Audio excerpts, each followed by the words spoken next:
മേഘങ്ങളുടെ പറുദീസ, തൊടുപുഴക്കാരുടെ മീശ പുലിമല എന്നറിയപ്പെടുന്ന ഒരു ഹിഡൻ സ്പോട്ടിലേക്കാണ് ഞാൻ വന്നേക്കുന്നത്. This is fascinated place in heart of Thodupuzha. Let us see. സഖ്യപർവ്വത നിരകൾക്ക് താഴ്വാരം, അതിമനോഹരമായ പച്ച വിരിച്ച നെൽപ്പാടങ്ങളും. ഒറ്റ നോട്ടത്തിൽ പാലക്കാട് ജില്ലയാണെന്ന് തോന്നിപ്പോയേക്കാം. 360 വ്യൂ ലഭിക്കുന്ന ഈ ഒരു പ്രദേശം നമ്മുടെ ഇടുക്കി ജില്ലയിലെ തൊടുപുഴയും വണ്ണപ്പുറവും ഒക്കെ ഇവിടെ നിന്നാ കാണാൻ സാധിക്കും.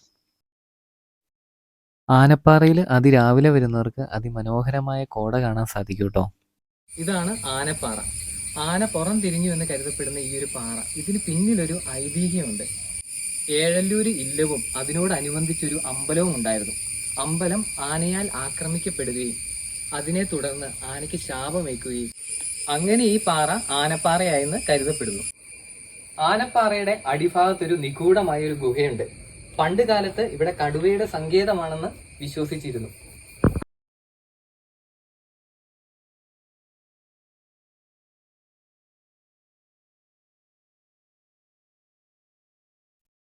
തൊടുപുഴയിൽ നിന്ന് 12 കിലോമീറ്റർ മാറി മുതലക്കോടം റൂട്ട് കുന്നം എന്ന സ്ഥലത്തു നിന്ന് തിരിഞ്ഞ് ഏഴല്ലൂരാണ് ഈ ഒരു സ്പോട്ട് സ്ഥിതി ചെയ്യുന്നത്.